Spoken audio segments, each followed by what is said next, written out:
Jude Bellingham, Champions League winner. How does that feel? Sum up your emotions.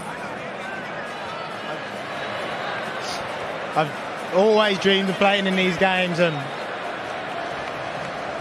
you know, you go through life and there's so many people who say you can't do things, and like days like today just remind you why, you know, and it gets a bit hard at times and you wonder like if it's worth it and all those kind of things. Like nights like tonight make you realise, you know, I was all right until I've seen my mum and dad's face there, and the amount of nights where they could be at home by 7 o'clock and they're doing trips at 11, 12 at night to take me to football, man. I'm my little brother there who I'm trying to be a role model for and things like that. And yeah, I can't put it into words. It's on the best night of my life. From Stourbridge in Birmingham to Madrid, Jude, the expectations were high, but you have exceeded them. Has it been the perfect season? I think it's got to be up there. I mean, we missed out on the Copa del Rey. That's the only disappointing thing, I suppose. And there's always many more years to try and get that one, but I can't have dreamed it much better than this. I'm so grateful, honestly.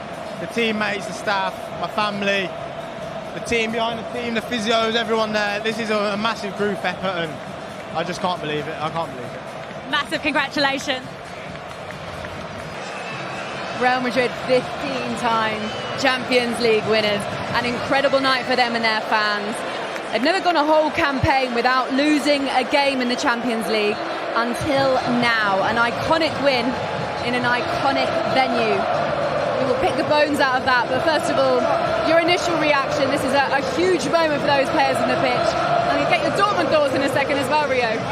Well, listen, this is a moment these guys will never forget. Some people have said this, they're six, they're record breakers. Toni Kroos's last match, penny for his faults. Someone like Jude Bellingham, at the other end of the spectrum, he's first. What a wonderful evening for them all. But what I would say about this Real Madrid team, they're not the greatest team in terms of skills and playing exciting football like other teams, like Barcelona's of yesteryear maybe. But this team do not mind suffering. They're happy to suffer in moments in this game, knowing that at some point their electrifying front players are going to get a moment and they're going to be decisive. And that's what it's been like all through this competition.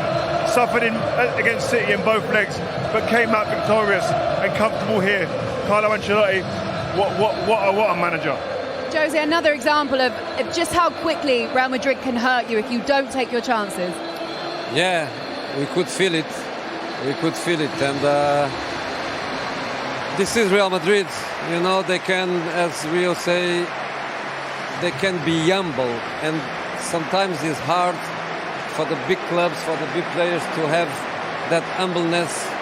When they played against Man City, they told to beat them, we have to change our philosophy. And ask Real Madrid fans if they were unhappy to see them change their philosophy against Man City. Ask Real Madrid fans if they are unhappy that today in the first half they were dominated. Ask them. Ask them. They don't sell philosophy. They put cups in the office. So true. And what about Carlo Ancelotti? Because that is another Champions League winners' medal for him as well. He's guided them to so much success, but had so much success individually as a manager as well, Rio. Yeah, Don Carlo. That's the only way you can talk about him now. But like Jose says, that humility comes from him. He's the guy who guides his team, and he says, listen, he makes them feel comfortable to take a backward step. We see so many teams nowadays, it's about, I have to control the ball, I have to control the game, I have to dictate everything. He has that humility to say, no, sometimes we may have to win this game a different way. And this team are capable of doing that. And it's magical to see that, because today... He's not a social media coach. He's a proper coach. He's not a social media coach. He comes from the meritocracy. Go to his office and see how many medals. There were a lot of decisions that he's made throughout his career, and we spoke earlier on about the brutal nature of a winning manager like Carlo Ancelotti. And like he's saying, like Jose's saying, not to be influenced by anybody else. He knows exactly how to win games and how exactly he needs to do it. You have to be like that. Not everyone can win a game the exact way that they want to do it on paper. The game takes different courses, and you've got to be able to maneuver your game plan throughout a game. He does that really well. He doesn't panic. I think panic is the big word. He does not panic in moments where the team maybe looks like they're in disarray.